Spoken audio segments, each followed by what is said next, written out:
Alright, we're going to start now. That's great. Loose. Some dancing.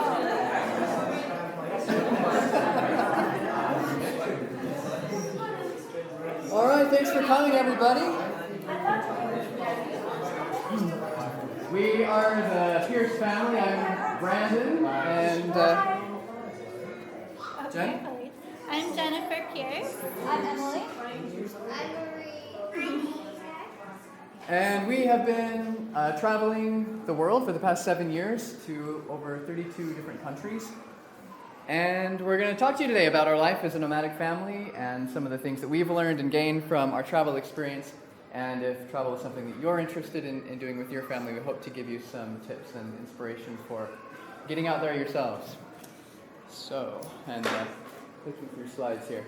So before we get started, I just want to get a feel today for kind of who's here. Who in this room has traveled with their family for more than 1 week? Raise your hand. Cool. Who has traveled with your family for more than 2 weeks? Keep it up. More than a month? More than 3 months? More than 6 months? More than a year? More than 3 years? We got some long-term travelers here. Yeah, you guys should be up here. Yeah, come on up. All right, 5 years. Who's the winner here? 7 years. I think Lainey's got it. 8 years. 10 years? Okay, I don't know. You guys win. Like, we haven't even been traveling 8 years. Yeah, Lainey was up too. Have But, you been 8 I years? mean, really more important, Okay. 8 years. Okay, and for you guys it was? We're 8. 8, okay. Okay. Well, we're 7. Okay, So, let's arm wrestle. but really, I mean, more important than how long we've been traveling is really how travel has changed us and what we've gained from it and how we've grown from the experience. So I wanted to ask also, whether you have traveled long-term or whether just for a little bit, what are some of the benefits that you have either gained from travel or that you think that travel would bring to you? What are some of the reasons you want to get out there? Yes? New experiences and connection. New experiences and connection. Great. You can just shout it out. A clearer perspective of what's really important. Wonderful. Family time. Family time? Mm-hmm. Appreciation for just people and cultures. Yeah, that's such a big one, isn't it? Introducing my kids to real life experiences like parks, Mm-hmm. museums, and do stuff like that. Yeah, the kind of stuff that you can't necessarily do if you're always in one place. Yeah. Being present. Present. Mhm. Yeah. Very good. General happiness. Yeah. Excellent. I think letting my kids know that there's other options outside of the community is so much easier. Yeah. That was a huge one for us. And I'm curious, with all of these benefits, what do you see as some of the hurdles or the challenges that prevent either you or people in general from getting out there and experiencing these types of benefits? Money. Money? Okay. It's probably one of the bigger ones. Family. Family. Okay. Sorry? Community. Community. Mm-hmm. Can be hard to find community on the road, isn't it? Anything else? Societal expectation. Yeah. It's not necessarily accepted to leave everything and go off and do your own thing, is it? So we're fortunately going to talk about all of those things today in the presentation, how we've dealt with them, and hopefully share a little bit with everyone there. But before we get to that, just want to tell you a little bit about our story. So this was Emily and Marie. This was their bedroom before we started traveling. And as you can see, they had a lot of toys, and they were all on the floor. And this was not an uncommon sight. So we actually had a lot more toys and even clothes than we could really keep organized. It took up a lot of our time. And yeah, like our closets were so jammed full, like the clothes couldn't even hang properly, and we didn't even wear like maybe only 10% of them we wore. So that's relatively common. I hope we're not the only ones who have those issues. But yeah, so that's where we started. So. And in addition to, to that, we were also feeling kind of a general stagnation in our personal growth. We were doing the same kinds of things every day, over and over again, in the same place, with the same people, and we just felt like we weren't growing and we weren't connecting as a family or as individuals with ourselves. And we were also being pulled in so many different directions by the community we were in and the relationships we had.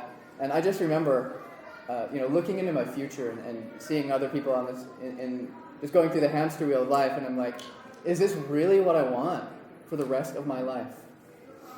And it started to, dawn on me that no, this is not what I want. And I didn't quite know what I wanted yet, but we were all kind of feeling that. And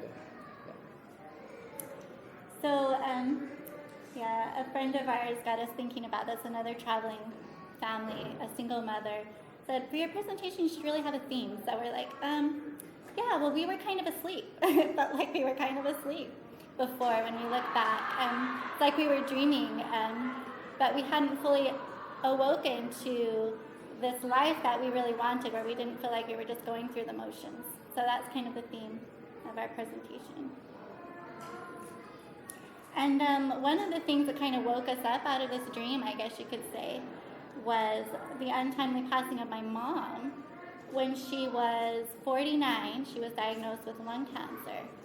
And then she passed away 18 months later. And that's really what started me thinking more about just the mindset I have now. That's when my mindset kind of started shifting, was like, life is really short, and I want to make sure that I'm living to the best of my ability, like enjoying this and making the most of it. So that's where we started. we didn't quite know how and what we were going to do, but we started reading a few books that inspired us in a lot of ways. One of them is A New Global Student by Maya Frost. Anyone here read this book? A couple people? Okay, this is a great book that really got us introduced to the idea that it's actually possible to travel with a family and to still have your kids come out well educated and getting decent careers and stuff. This was before we even heard about unschooling, but that book was really inspirational to us. Another one was The Power of Less by Leo Babauta. Anyone here read that one? Cool, yeah. I loved this book because it helped me really identify the essential things in my life, the things that really made the biggest difference, and gave me the courage to just let go of the rest. And that played out in almost every area of our life. And then, of course, the 4-Hour Work Week, which I'm sure most of you are familiar with. And this book just, it helped me to see other ways and to live, and also helped me realize that travel experiences don't necessarily have to be expensive. And also a lot about, it's a fantastic book. If you haven't read it, it's life-changing, at least for me.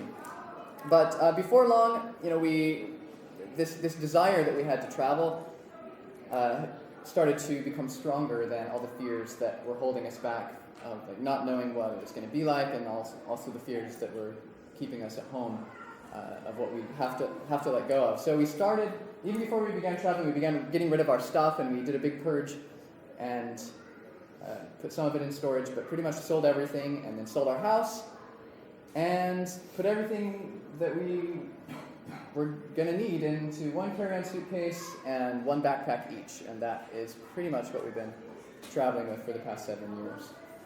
And it's been so liberating to just not have to worry about so much of the other stuff that we had. I just remember there's just junk that we had laying around the house that we never used, and it adds clutter, and the stuff that you do have, you have to worry about it breaking, and there's just so many things that went into that for me. But since then, we have traveled to, as I mentioned, and lived in over 32 different countries, and we've experienced some of the world's most inspiring natural wonders and man-made wonders, and we've met people from all walks of life, and just have had the most incredible, bonding, wonderful experience, and have grown in a lot of ways, I think more than we really expected. Yeah, I think it's true, and I remember making a comment. Brandon's mom came to visit us in Costa Rica, and we're like, and that was only after maybe 6 months of traveling, and we're like, we could really die happy now. Like, we feel like we've had such an amazing experience, and we never even expected all of this. And so we didn't really understand when we started how life-changing our travel experiences would be. We know, like, all these benefits you guys have stated, we kind of had an idea of, maybe this would be part of our experience, but our relationships totally changed. Our whole worldview totally changed. The framework we grew up with, like, we don't even think the same way anymore. So we actually had a major crisis of faith and of our own identity in the process early on. And so that's been a huge part of our journey. I mean, we already had to let go of our home. We did let go of our home. We let go of our possessions. But I think what was even more liberating than that was letting go of our identities and of this thought that we knew who we were and that we knew what reality was, and that we were so certain of everything. And then just to have it all shattered was terrifying, but extremely liberating at the same point, because from then on, we got to reinvent ourselves in every new place we went, and got to see how we felt in the different environments and the different people we were meeting, and we learned so much more about ourselves than when we were staying in this bubble of reality that we shielded ourselves in for so long. But we didn't realize we were shielding ourselves, though, but Yeah. we found out. And, there's really no end, I think, to that game of waking up to who we are. And, I mean, for us, it's a constant thing, like peeling an onion, constantly unraveling and getting new layers in. And travel continues to be this kind of a catalyst for growth for us, which I think is one of the reasons we keep doing it. Yeah. So as you might imagine, we had many emotional difficulties with our family and friends. They worried about everything from, our eternal salvation to our sanity to our quality of education for our daughters to our physical safety, because when you listen to the news, and if you've never been to these places, all you hear is bad things. And our family, they were really missing us, but the old us, they didn't really like this new version, right? And you never quite miss something as much as you do when you feel like you've lost it.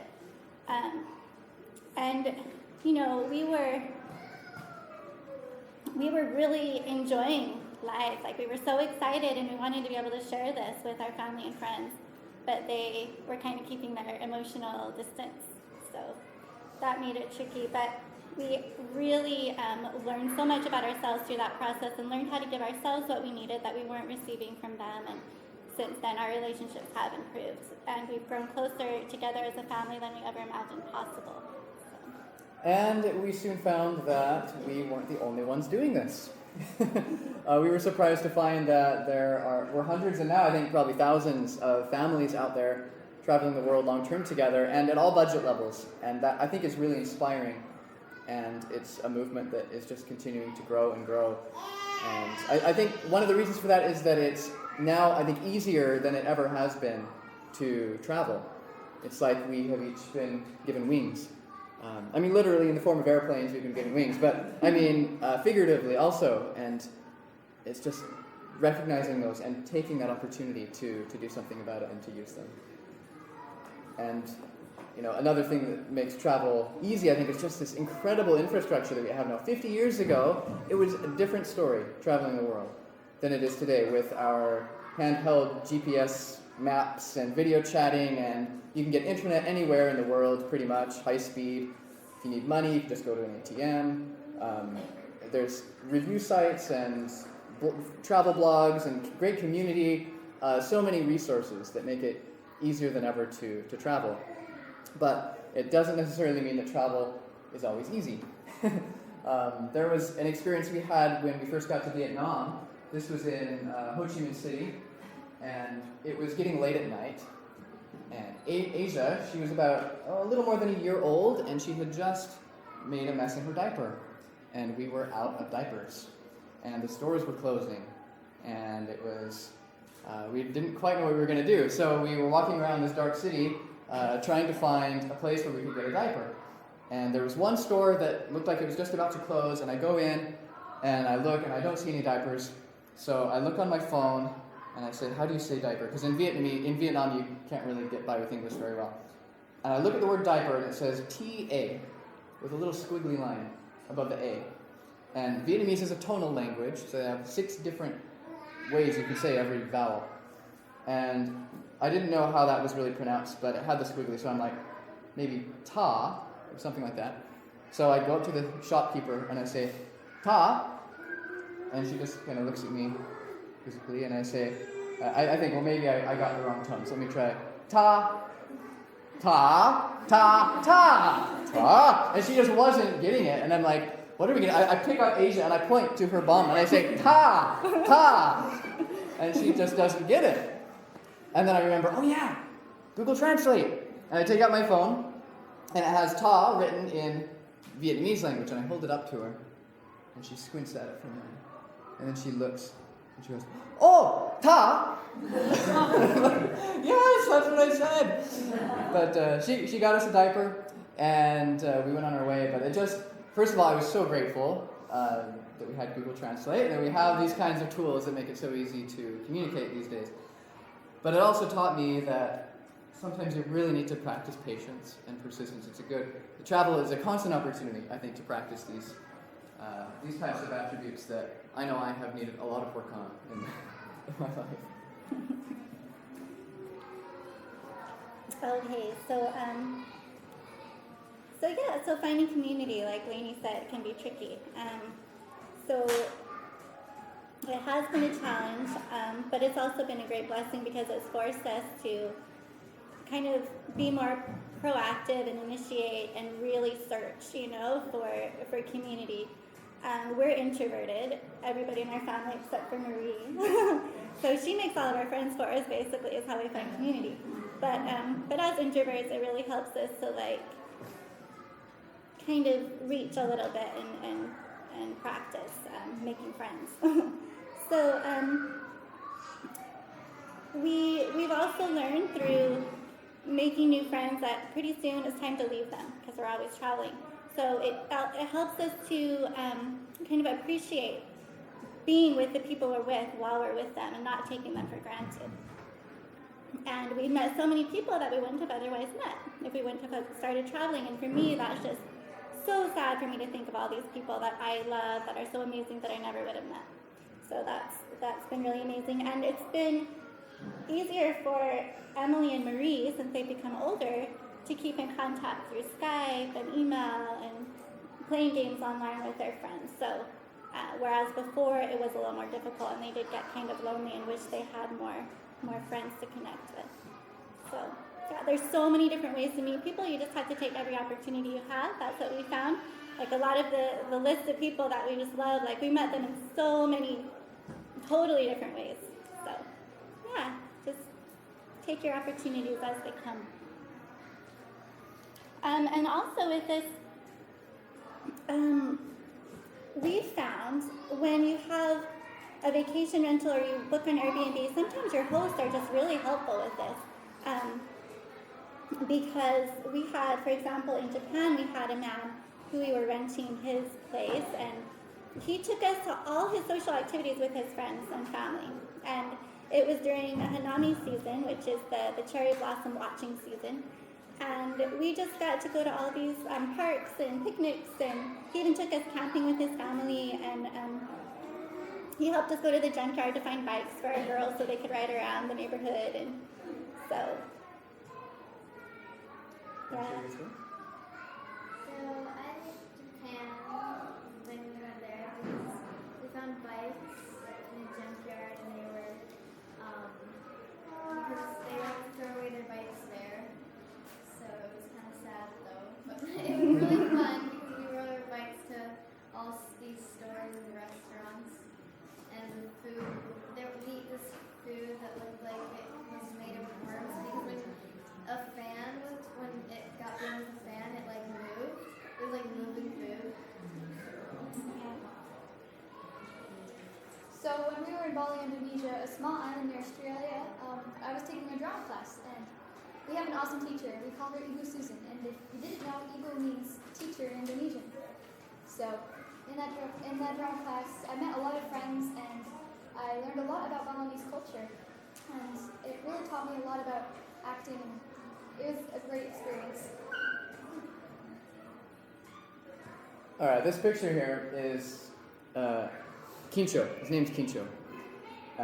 His real name is Constantino Bustillos, but everyone calls him Quincho. And I developed a really good friendship with this Costa Rican gentleman shortly after we arrived in Costa Rica. I didn't speak hardly any Spanish, but he taught me pretty much all the Spanish I know through gestures. And he was just this crazy, funny character. Really expressive. And really expressive, yeah. And like I just remember like, some of the words. Like he would teach me a lot of slang, like "tuanes," which means cool, and he taught me how to say yiguiro. I can still barely say it. The Costa Rican national bird, which is a really ugly bird, but it has a beautiful sound. And he was also a master at foosball. He taught me tons of foosball. But I think what was really cool about it was, he's also got 2 daughters, a wife and 2 daughters, just a little bit older than our girls, and we would hang out almost every week. We'd go on excursions around the country or have dinner at each other's houses, and it was just so great to just experience this family and their lives and how they live and just to get to know them. And I think despite the language barrier, well, Jen did speak Spanish and that helped a lot, and his wife spoke a little English, but we were just able to have conversations about topics that were important to us, and more so as the language developed. But I'm just really grateful for Quincho and everything that this Costa Rican family taught me that I think we wouldn't have had otherwise. Yeah, and we all got along so well. Our daughters loved their daughters, and Quincho's wife was amazing, Maggie.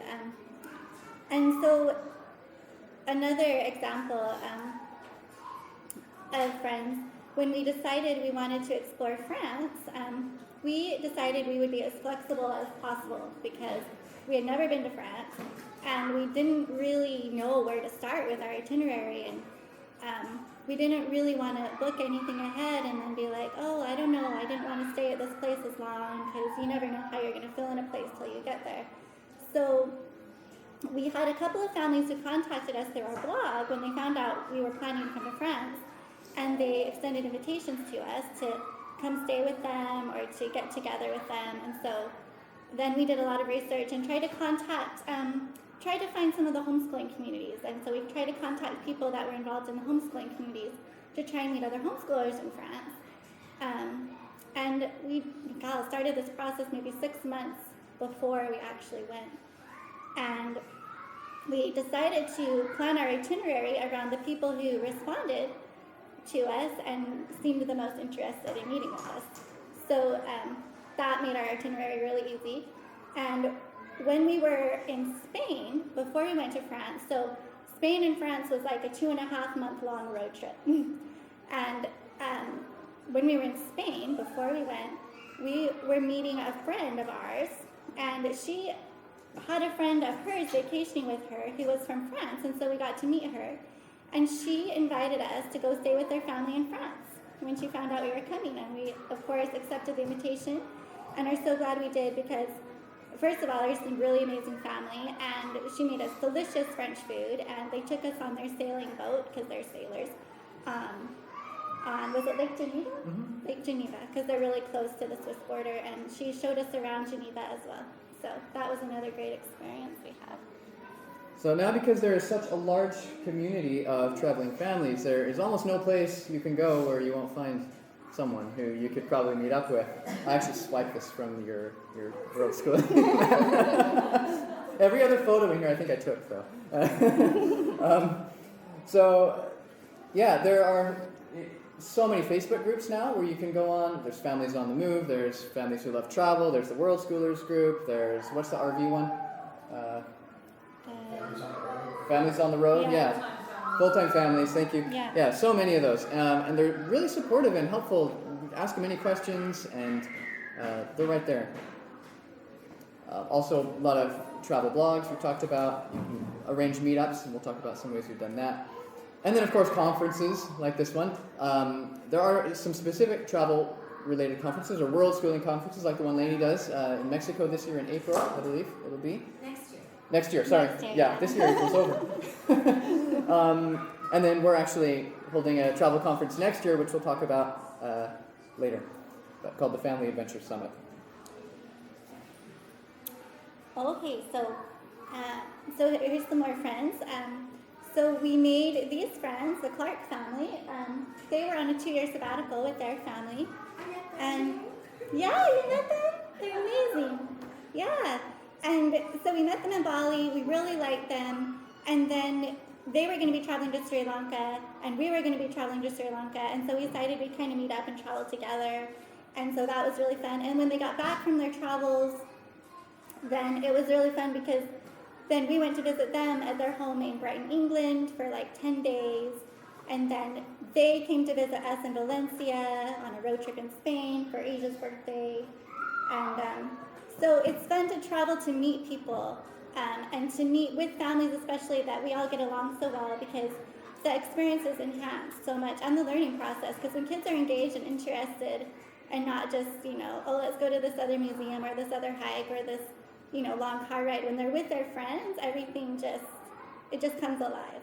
So it's really good. Another example of that's when we were in New Zealand earlier this year. We met up with 2 other traveling families and did a road trip around the South Island, which just the most jaw-dropping scenery, but yeah, the kids had a blast because they were with their friends. Mm-hmm. Another way to build up community while you're on the road is to host a gathering. Usually helpful if you're in a place a little bit longer. We were spending a bit of time in Bali, and I held a free piano concert at our house, and we had about 50 or 60 people there, and it was really cool. And we met a lot of people who came that became friends of ours, and we were able to hang out with them a lot later, and just a good way to build community. Okay, so we really love making friends out of strangers now. I couldn't say that I felt that way before we started traveling. It made me really nervous, but now I'm really excited to find out about new people, So basically, like I was saying before, you can take any opportunity that presents itself. We like to hang out in parks, in malls, in restaurants, just wherever really, wherever people hang out.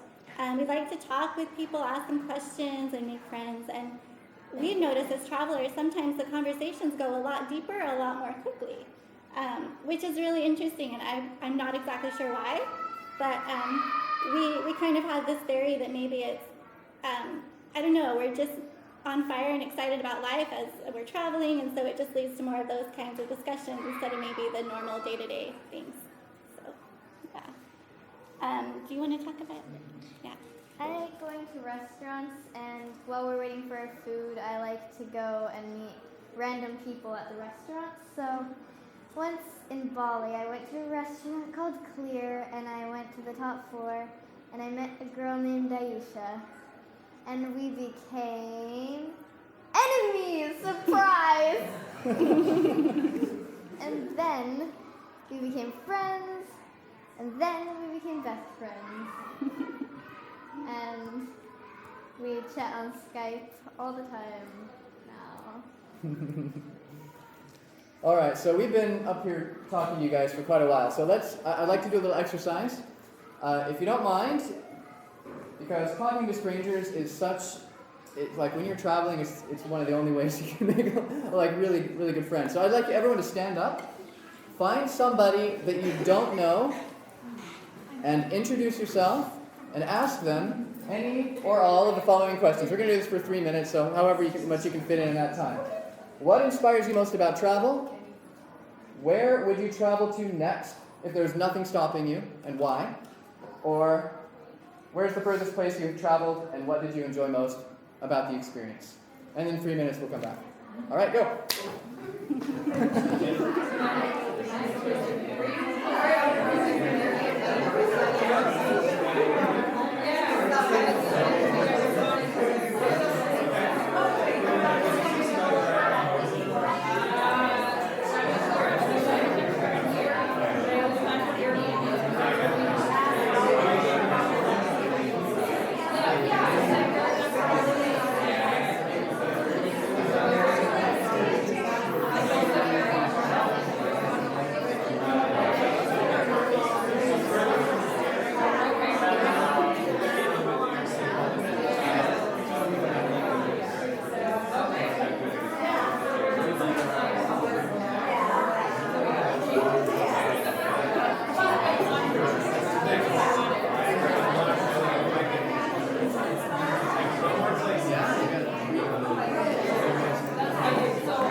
All right, next we're going to talk about how to fund your travels. This is the big one, right? Money.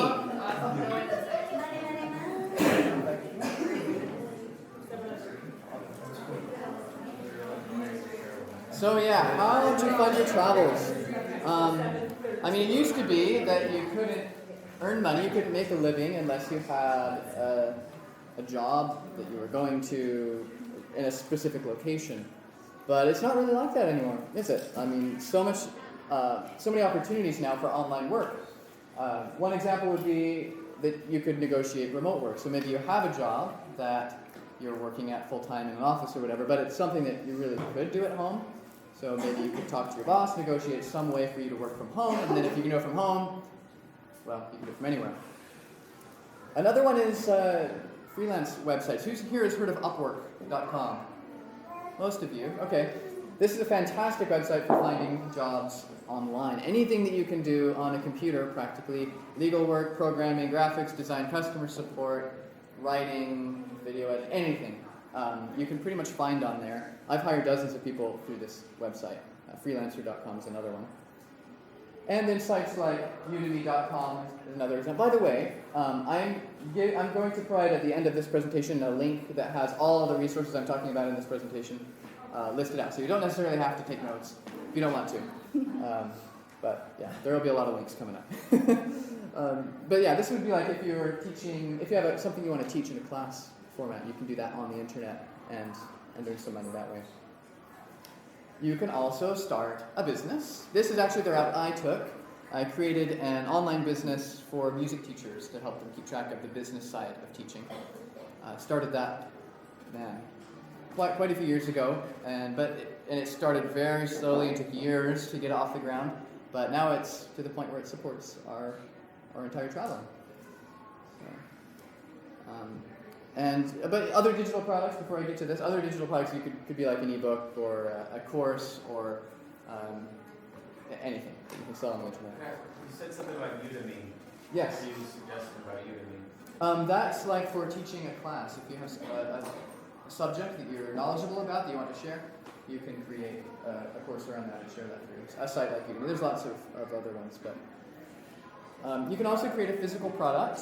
A lot of people think, well, if I have a physical product, I can't travel because I've got to have a luggage full of stuff. But you can actually have products that are sourced in one country, for example, China, shipped directly to another country like Amazon's warehouse in the States, which they handle all of the drop shipping and all of the everything for you, and they just charge you 50% commission, and that's it. You never even have to see the product. So I know a lot of people who are doing that as a business model, and there are several other types of ways, maybe Etsy, different things like that. You can also do an online service. For example, maybe you do coaching or you teach private lessons on any topic.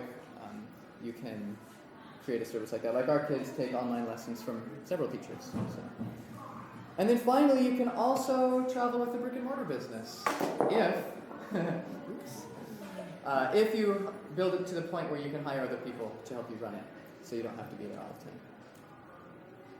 All right. And then there's, of course, real estate. If you happen to own a house or a castle, you can rent it out to other people and earn money that way.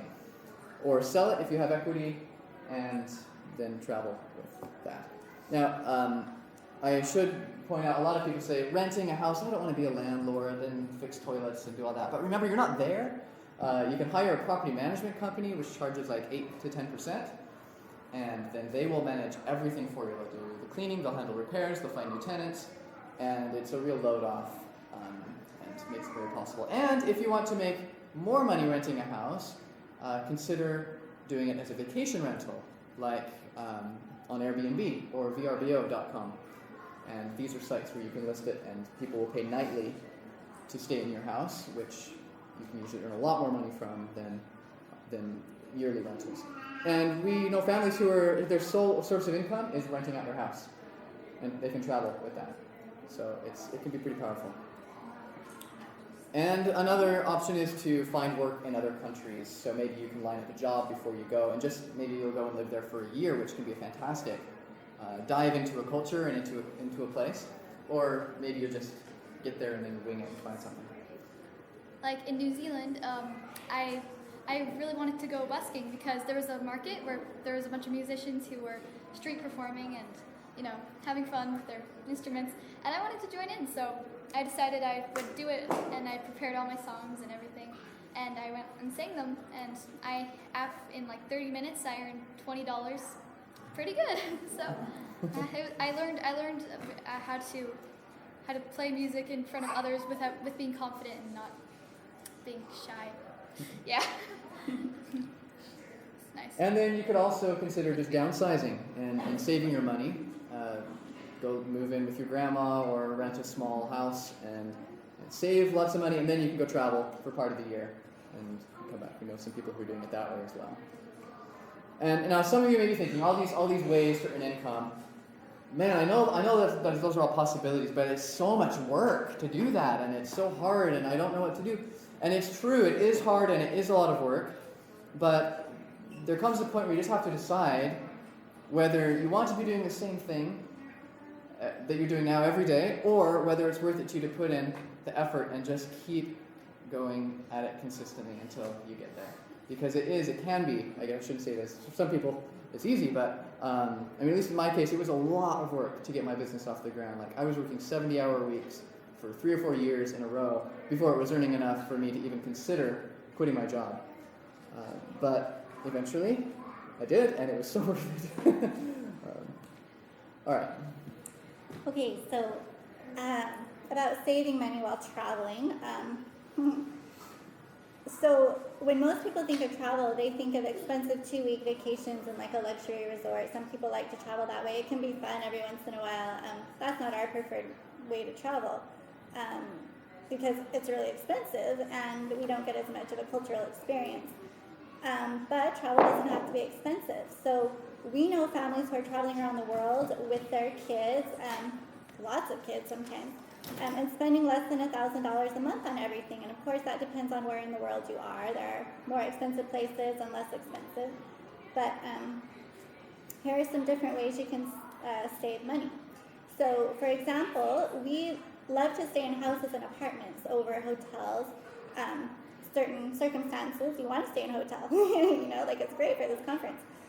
But like we find when we're staying in houses, we have a big kitchen, we have like a washer and dryer. We're in a neighborhood, so it feels like we're getting a more cultural experience of what it's like to live as a local in that area. And like I said, it's less expensive. You get more space for your money. So. This is a house. Another way is to stay longer term, right? This is a house we rented in Grecia, Costa Rica.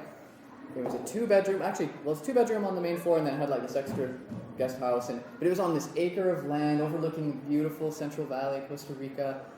Gorgeous place, right? How much do you think we paid for that? Any guesses? 500 per month. Wow, I wish. It was actually 900 a month. But still pretty good, eh?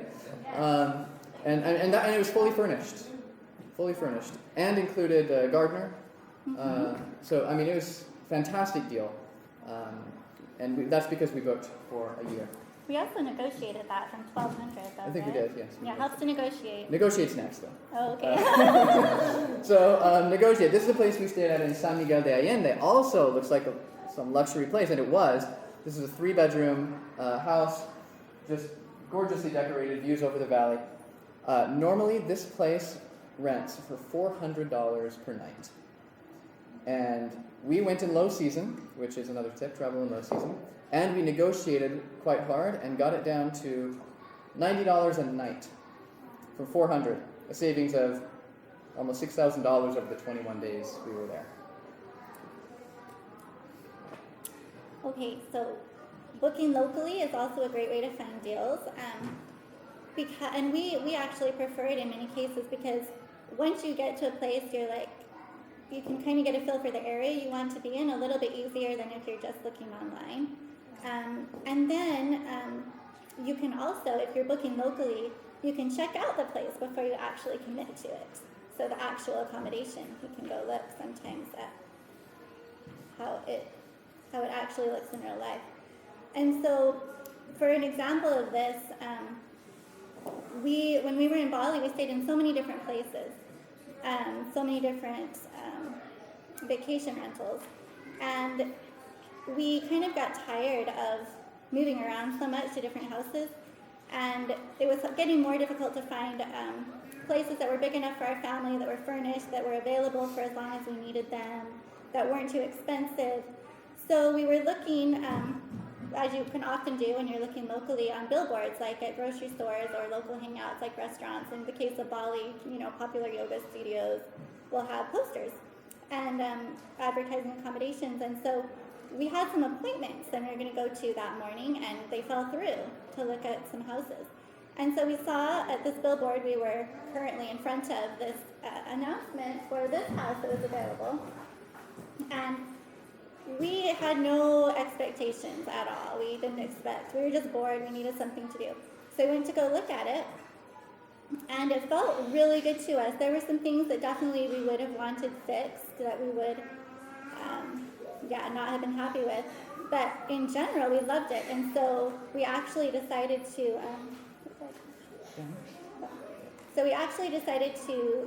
to do a lease on this property so we could have something, like a place to store our things. So when we took little trips, as you have to do from Bali quite often because of the visa situation, they can only let you stay for so long before you leave the country. So we wanted a place to store our things so we didn't have to take everything with us all the time. So we decided to sign a 3-year lease. So $4,500 a year, $375 a month, or $1,250 a night. So we thought, wow, what a good deal. And you can't really own property, so you have to do long-term lease. And we ended up extending our lease because we thought, wow, we really like it here, and we're making money renting it out now, so it made sense. Yeah, because what we ended up doing was the little repairs that we were making to this place turned out, well, we met a designer and architect, and they gave us more ideas, and then we just started doing more and more and more, and then we ended up building it into this beautiful villa in Bali. So this is what it turned into. Was never our original plan. No. And then we extended our lease to make it worth the expense, and now we rent it out on Airbnb for over $300 a night, which is now an income source for us. So final way to make money, or to save money on accommodations, is to actually buy a place, become a property owner, and then you can rent it out when you're gone, or just not pay rent when you're there anymore. Okay, but let's say you don't want to pay $900 or $500 or $300 a month for a place to stay. Let's say you want to travel for free. Well, good news. There are a lot of ways to do that. So first, I'll take this one. First is couch surfing. How many here have heard of couch surfing? Awesome. Yeah. We stayed with this family. His name is Ajit in Sri Lanka. And his family, they prepared a lovely meal for us and showed us around, and it was delicious snake fruit curry, I think it was, that night. Couch surfing is just a great way to meet local families, or if you're doing couch surfing, you can host other families. You can sleep on your couch or in an extra bedroom. And great way to meet locals, and not even just to stay, but just to meet too sometimes. But get free accommodations that way. Another is home swapping. Who here has done a home swap before? Who here has heard of home swapping? Okay, everyone. All right. Well, this is where you have your house and they have their house, and you can swap simultaneously or non-simultaneously. There's websites like homeexchange.com or lovehomeswap.com, or there's now a World Schooler Exchange. Usually they're fairly short-term, 1 to 2 weeks, but I have seen them for several months at a time. And some of the perks to home exchanges are that, unlike a vacation rental where often they'll just give you the minimum kitchen knives and appliances and stuff, the home swaps are houses that people actually live in, typically. So here I have my office with a nice monitor, and Jen had all the stuff she needed in the kitchen, and sometimes it even comes with a car. So that can be a good way to save on accommodations. Another one is house sitting, where you can take care of people's pets. Yeah, that's not an actual house sit.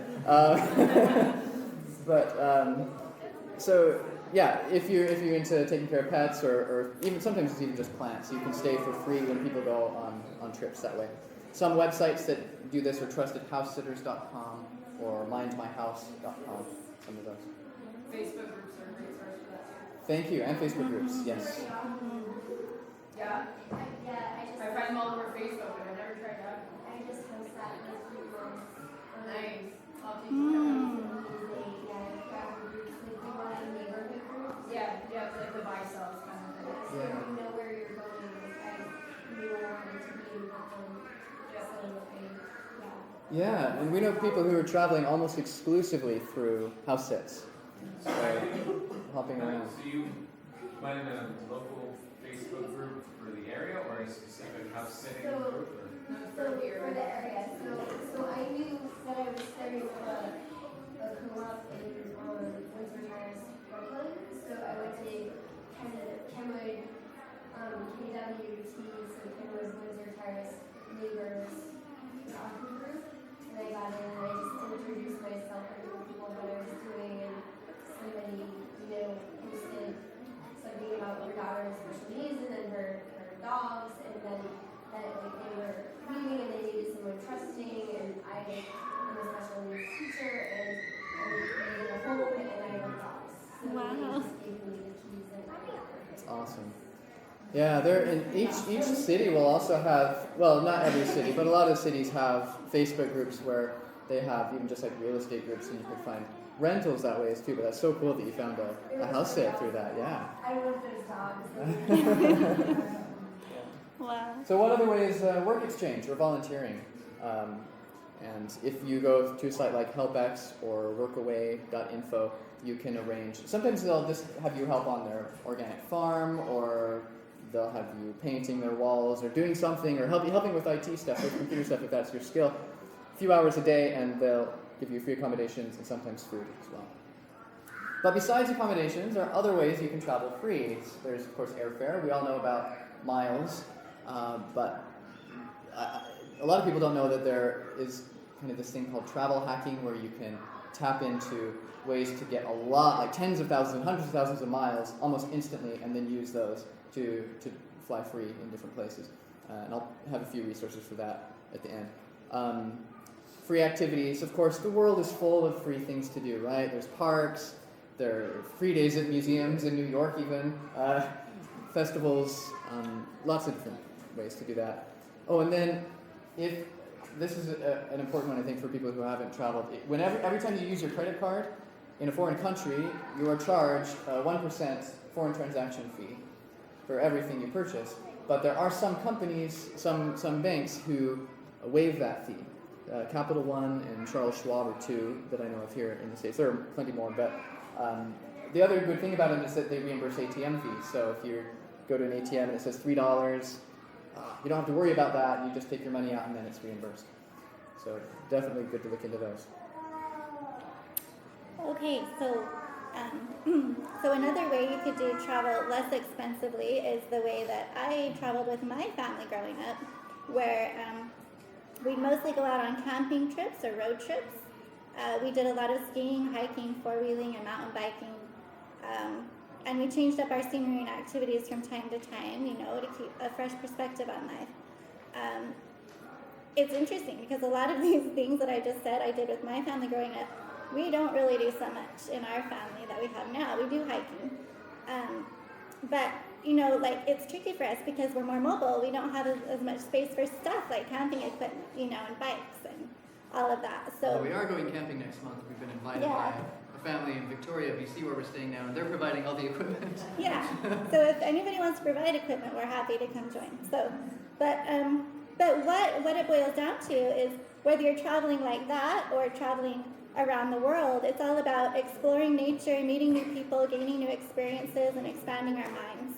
So it all leads to the same place, whether it's tents, bicycles, vans, boats, trains, buses, planes, RVs. Just figure out the kind of travel you want to do, and then figure out your income, and you'll be all set. All right, so let's do one other quick exercise. I'd just like you to stand up, stretch a little bit again. Find a partner. It doesn't have to be someone you don't know, but share any of the income earning methods or money saving methods either we've talked about here or that you just know that you're really excited to try next in your life. All right, 2 minutes. 2 minutes each. We'll do 2 minutes each.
Alright, let's switch if you haven't already.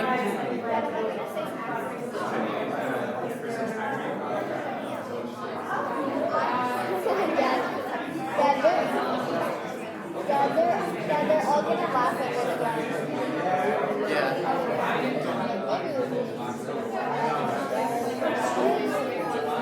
wasn't right at that. I know it's What was it before?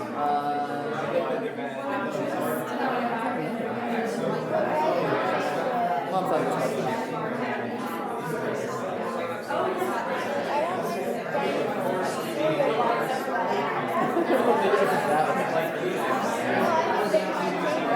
You think so? That might costume, Halloween costume.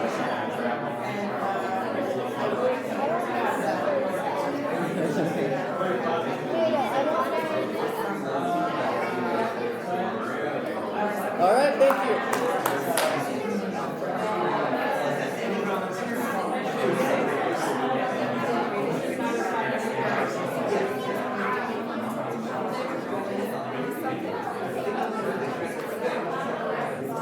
All right, thank you. Let's have a seat.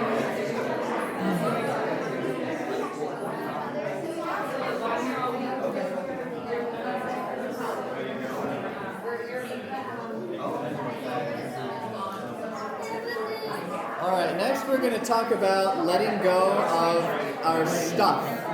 All of the material possessions that we have, from our house to our, our Vitamix to our whatever we have, and also the stuff internally that we haven't let go of.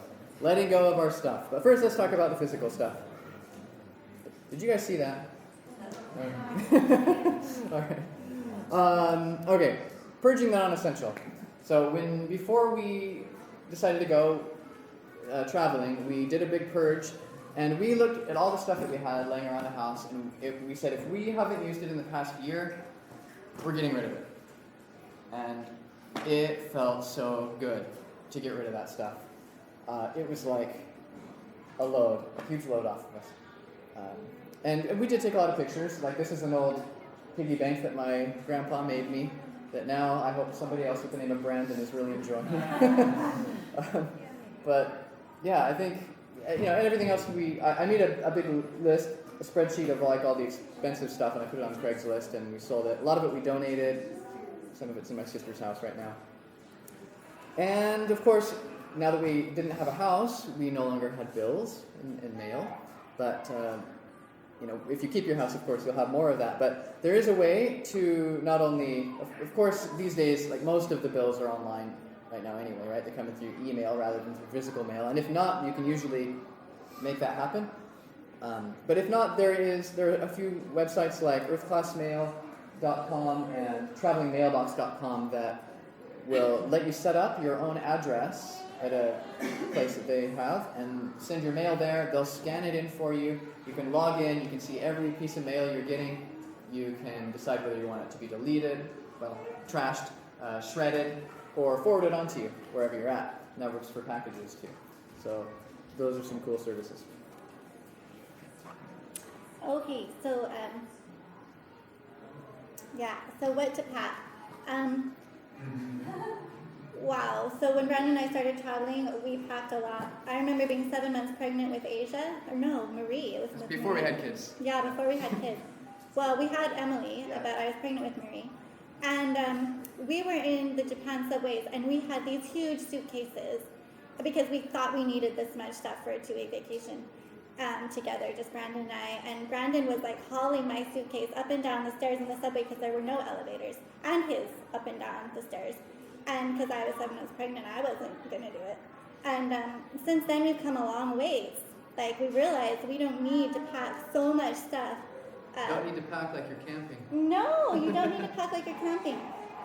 All you have to do is just, well, especially if you're going to warm countries, which we started out our travels in warm countries, you just need like a few things because you can do laundry, you know, and you can buy stuff there. Like, people actually live in these countries that you're going to, and there are supplies available that they use to live, and you can use those too. So, you know, and we really love like using carry-ons because we don't have to wait like at the baggage claim or worry about our luggage getting ruined or lost or stolen. So it's just been really great, and we can't always do this carry-on style, especially when you go to warmer or colder places. But as much as we can, we just reduce, and when you think you've reduced to your minimum, you can probably reduce more. And it's really no big deal because it's not worth it to carry the extra stuff, as you'll probably quickly discover. Although there are a few things that I've added to my my collection. I now travel with like a Mac keyboard and a stand and everything. Really helpful. But I don't take it everywhere. Like this trip, this is all we brought to the conference.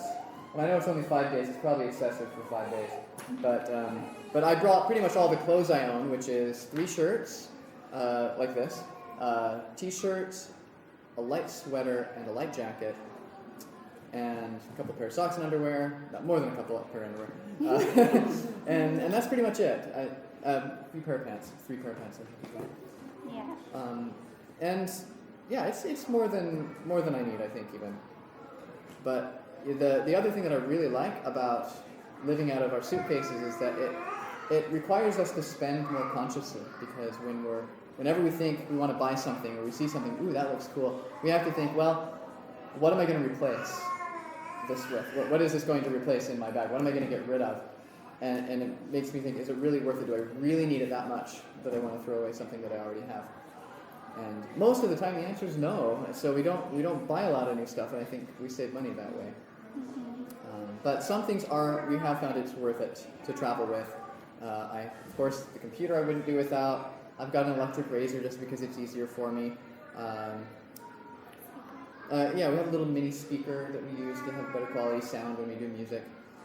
Stuff like that. But anyway. All right, so now let's talk a little bit about safety, health, and insurance. I think safety is another one of the reasons that a lot of people are afraid to travel outside of the U.S., especially because of the stories we hear on the news, and you hear about all the terrorism and all the kidnapping and the unsanitary conditions and all of that. But really, it's not as bad as the media portrays, especially in today's world. It's just getting better and better and better. If you look at this chart, it shows the relative percentage of people living in extreme poverty across the world, which is here defined as $1.90 a day adjusted for inflation. And you can see it's drastically gone down over the past couple hundred years, and especially over the last 50 years, which is really gives me a lot of hope. A lot of that is due to increased population in developed countries, but also it's good stuff.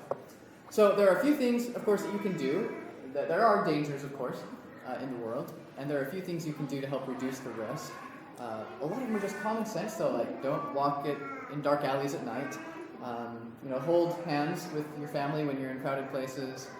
If you're getting on a train, have a plan, I guess, is another one. We'll talk about that in a bit.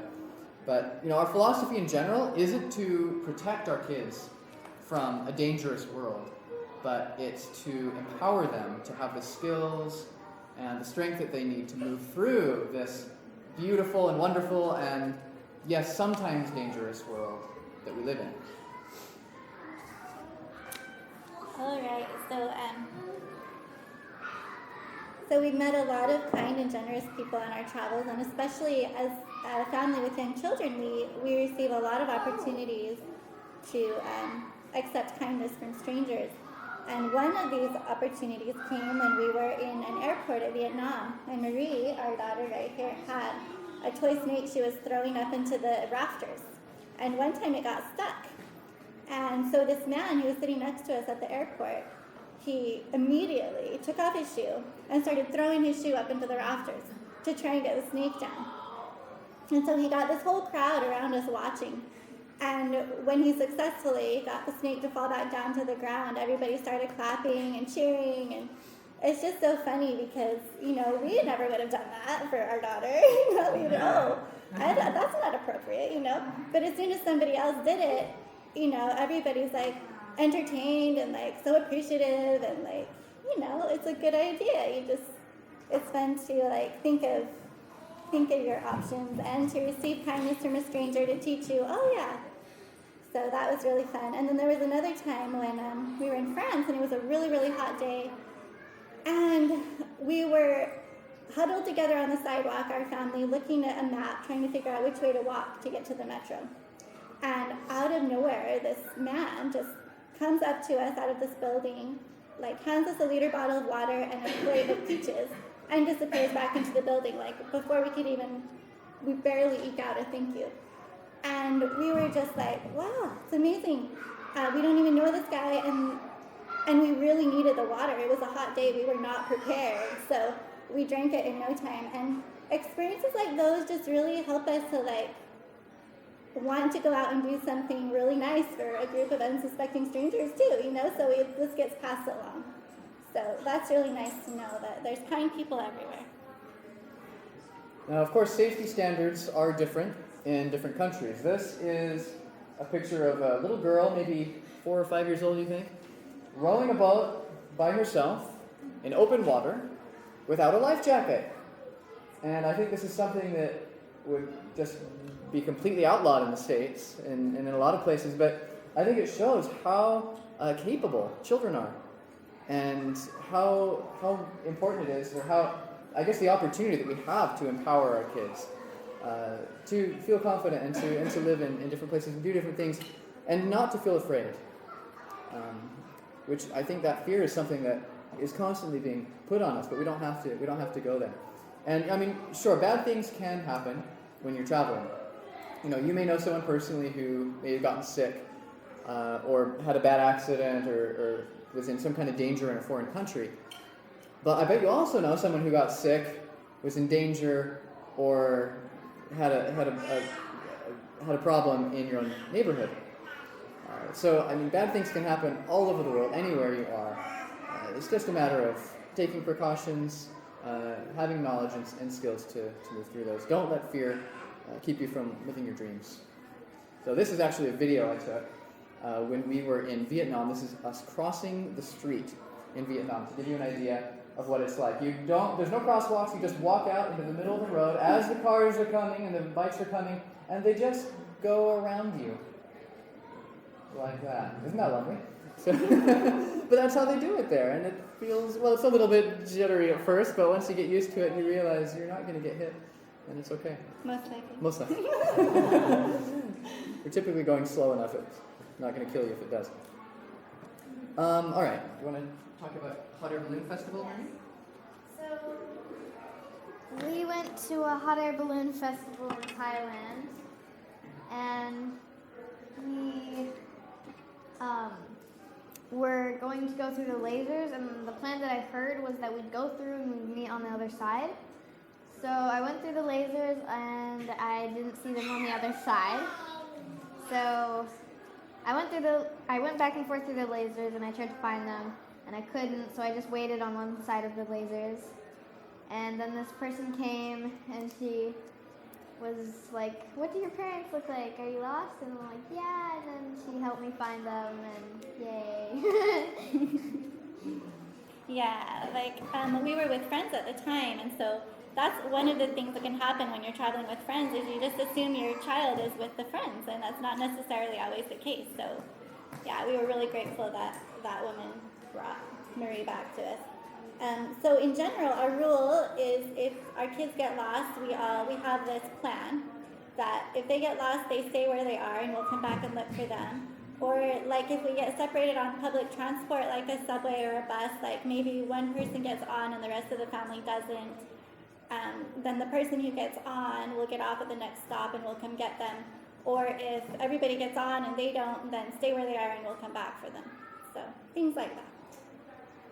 So when we travel different countries, I mean, we don't anymore, but we used to stick out like a sore thumb because we were blonde and I was about 6 or 7 at the time.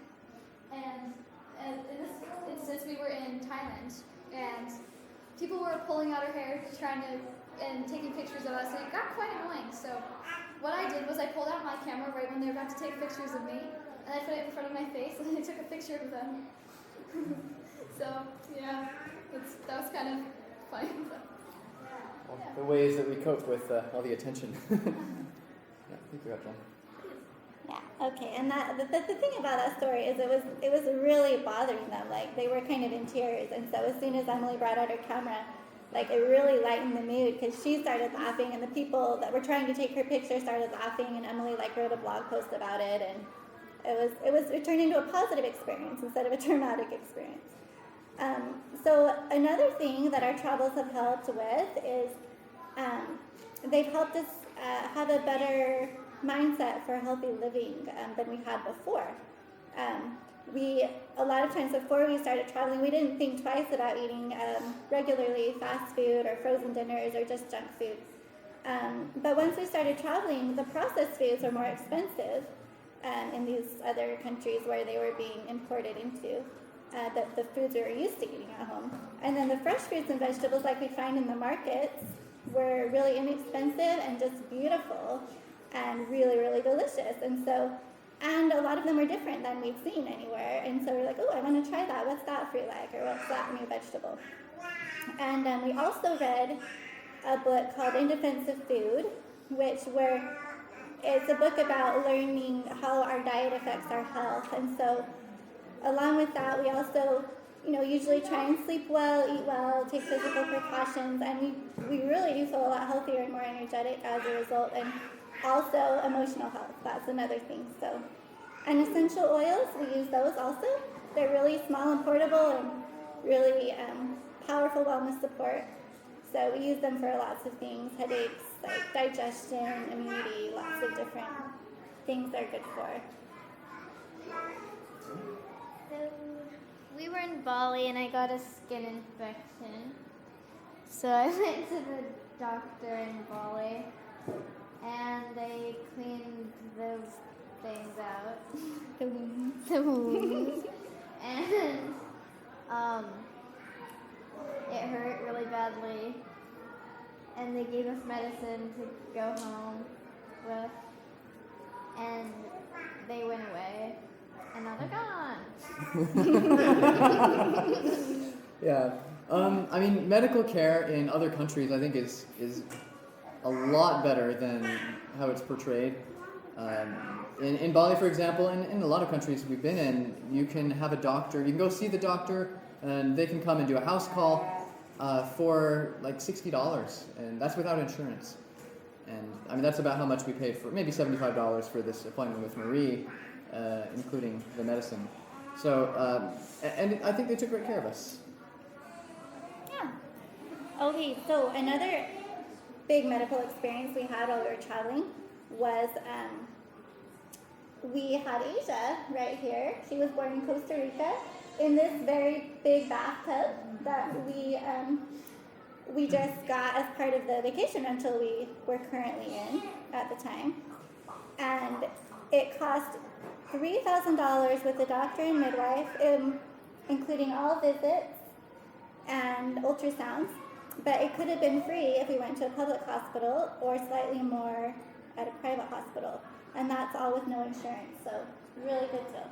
Yeah, I mean, for the first 5 years of our traveling, we didn't have any insurance at all because we were in countries where the medical care was good and the cost of medical care was so low that it just wasn't necessary.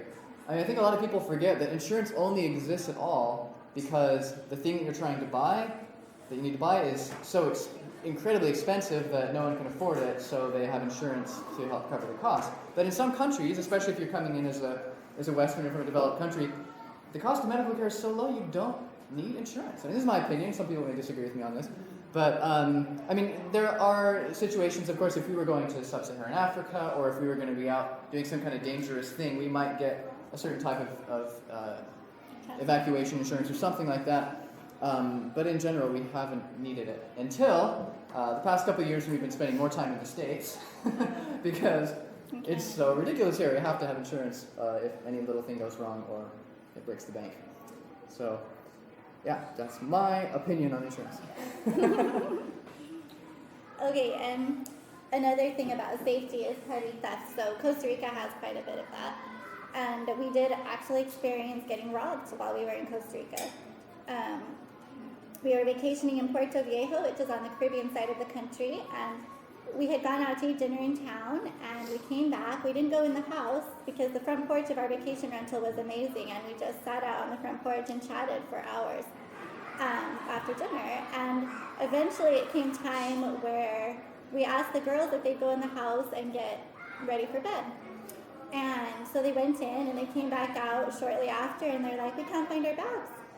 And of course, Brandon and I were like, oh yeah, they're there, just look harder, And they went and looked again. No, they're not there. And we're like, oh, how weird. So of course we went in and we're like thinking we would find them right away. And we noticed, Brandon and I, that our bags were also missing. And so we lost quite a bit. We brought a lot with us on that vacation. We had some things stored at a different house in Costa Rica that we were renting longer term. But Brandon's mom was also with us at the time, and she was really smart. And before we went to dinner, she put her computer and some of her more expensive items hidden really strategically in the kitchen. So she didn't lose anything.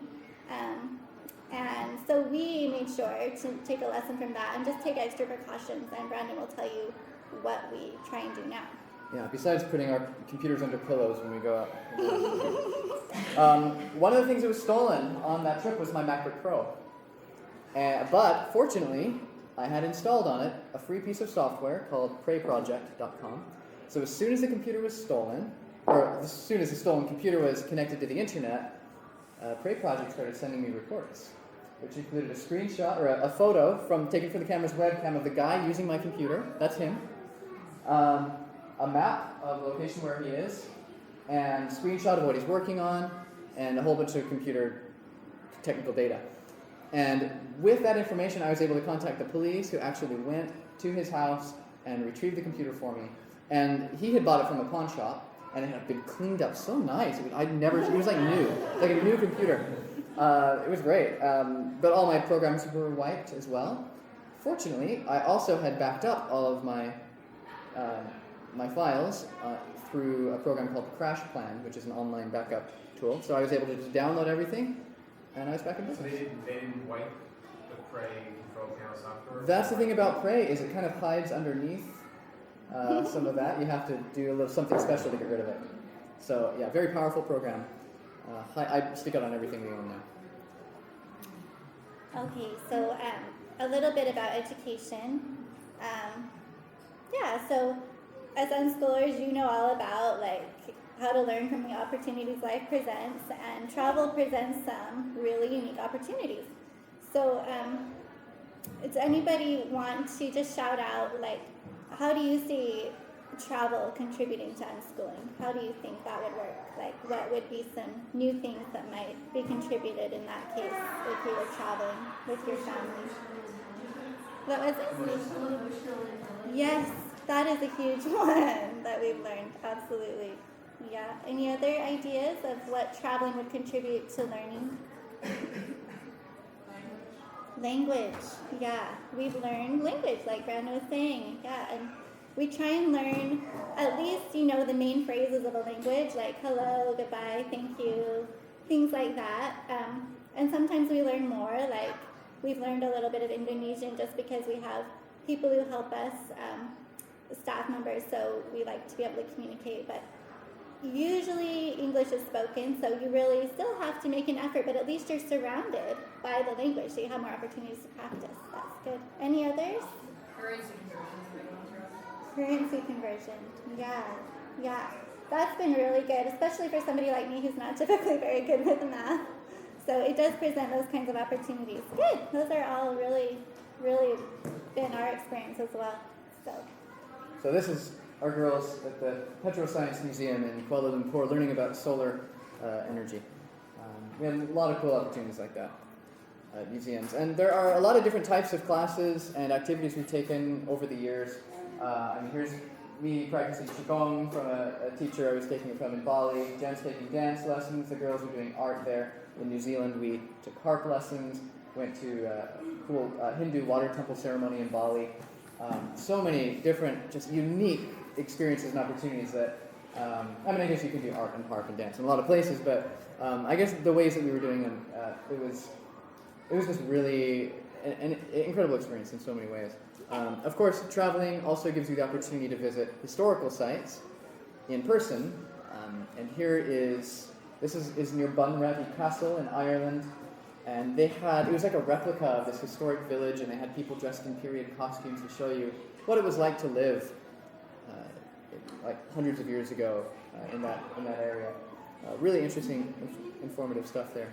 And Emily has a little story that she'd like to share about her time in Costa Rica.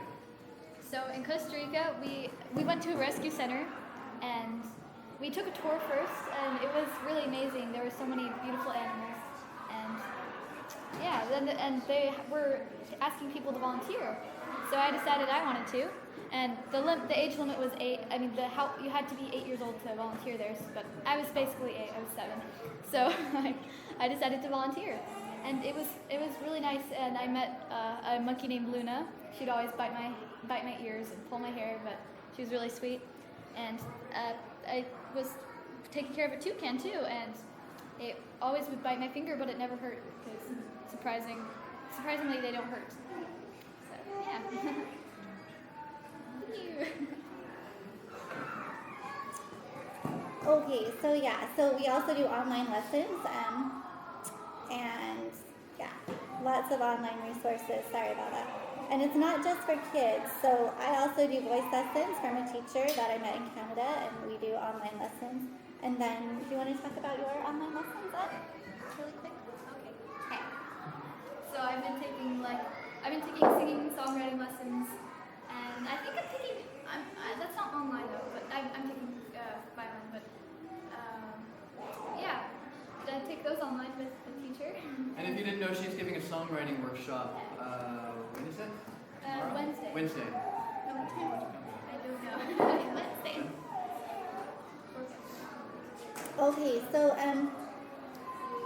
so it's actually can be really fun to learn about, people and places we haven't really next to no experience with. For example, in Dubai, we went to a cultural center where they teach us about the culture, which was really, I thought, eye-opening, because not knowing much about the culture where the women wear all the burqas, and I thought, gosh, so they have to wear these really, a lot of clothes in these really hot places, and I just had this feeling that it felt really oppressive to me.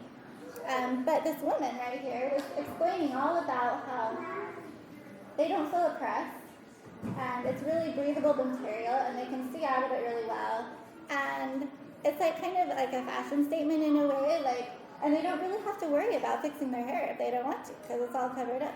And there's just all these different things I never thought about, and hearing about how they think about it, and even they don't even have to wear them as required by their religion. It's not really required. It's maybe certain countries require them. And when they go traveling, they actually don't have to wear them because it's a thing about drawing attention. They're trying not to draw attention.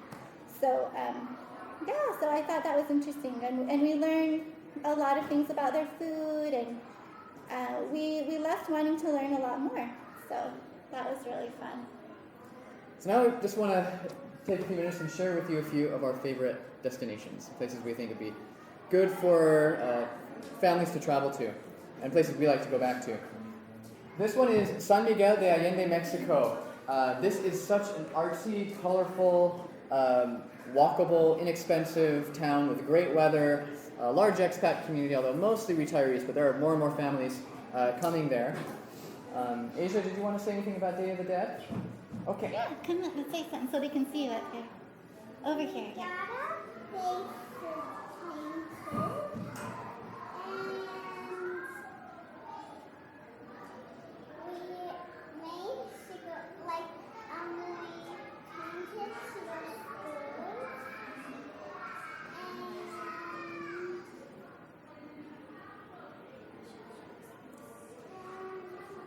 Giants. That was it. Oh, yeah. You see giants? There were big giants.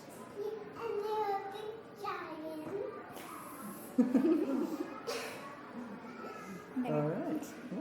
Thanks, Aysia. Okay. Okay, so Costa Rica, that was one of our favorite places we've been. They just have really friendly people, like perfect weather year round, and amazing nature. So like from the plants to the animals, it's just really incredible. And yeah, and our Great community there, too. yeah. And we were in Grecia, which is a really small mountain town, and yeah, it was wonderful. And this is Ubud, Bali, Indonesia. This is where we have also set up that home base that we have been living in. This is such a beautiful and interesting and unique place because it's a Hindu island in a Muslim country. But it's got beautiful nature, it's very low cost of living. You can hire a full-time cook in Bali if you want for $150 per month. It's crazy. But the food is also international. They have a community there from all over the world, and it's a small town, but it's got kind of big town amenities in that way, and a lot of organic and vegan and any gluten-free, anything you want, health food-wise. And it's just a great community of earth-conscious, free thinkers and entrepreneurs. So, and a good homeschooling community. So we like to go back there. I think we're running. We have a few minutes, like 7 minutes left. So I'm going to kind of skip a couple of things. Barcelona's another one. We love the passion of the place. And Japan, such an interesting and unique. You feel so safe there, even though it's so foreign. If 5-year-olds riding the subways by themselves, I love it. All right, you want to talk about that one? Okay, so creating home. This has been a big one for us, and as Brandon says, home is where the Wi-Fi is. That's really true. Like, I never thought of that before. For us, that's really true. But it's more than that, because sometimes these foreign places can feel a little overwhelming and unfamiliar, and sometimes that leads to us feeling a bit imbalanced and ungrounded. And so what's really helped us as well to feel like we're home is really developing our relationships with each other and our family. And also recognizing how important it is to take time for ourselves and for each other, whether it's through developing centering practices and like just to help our interconnection, or enjoying time out together as a family and as a couple, and also we like to do one-on-one dates with our daughters. It all helps create this feeling of home when we feel connected to each other. And we also like to do like special family time in the evenings to connect when we've all been doing our own things during the day, because like I said, we're introverts and we tend to go to our own corners when we're at home because we need that recuperation time from when we're out. And so we like to try and keep like after dinner time like a reserved family time to be together. And we have all our meals together. And we also have family photo books that we travel around with to help remind us of the places we've been and the people we've met and the special experiences we've had together. And it also helps to stay longer term, to get to know your neighbors, to feel like you're at home and join into like the community events. So we've often thought about maybe settling down somewhere permanently, stopping traveling, right? Because sometimes we have periods of burnout, especially when we're going at too fast of a pace, and we're just like, oh, why are we doing this? But then we remember why we're doing it, and it's amazing, and we grow more.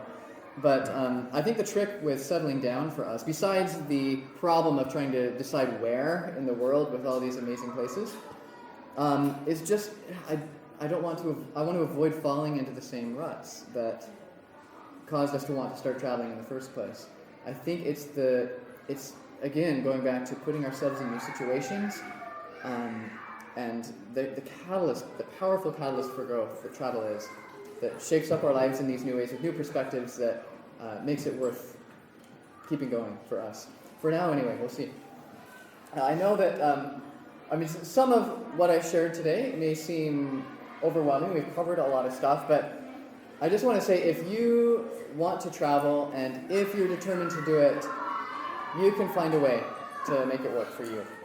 And I remember feeling so overwhelmed before we left, not just with all there was that I had going on in my life, but just so much to think about in relation to preparing for the travel journey and all it would mean. And but I just reached a point where I knew that the life that I had was not the life that I wanted forever, and that it would be worth it to start moving in a new direction, even if I didn't quite know where that would end up.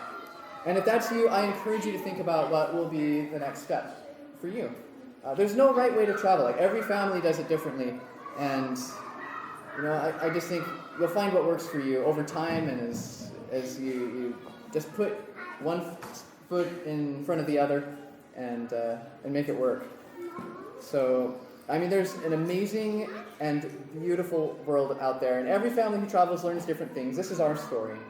These are some of the things that we've gained from it. Every family gains, I think, what they need from the experience. And I just, encourage you to think more about what gifts travel might bring for your family, and what adventures you might have together. Okay, so as Brandon said, we're doing our own family conference. So it's called the Family Adventure Summit, and it's a live event for families who are interested in long-term travel and location independence. And it's an opportunity for traveling families and those who aspire to travel to connect in person around the topics that we've covered today. So travel, entrepreneurship, education, community, life fulfillment, all of these topics.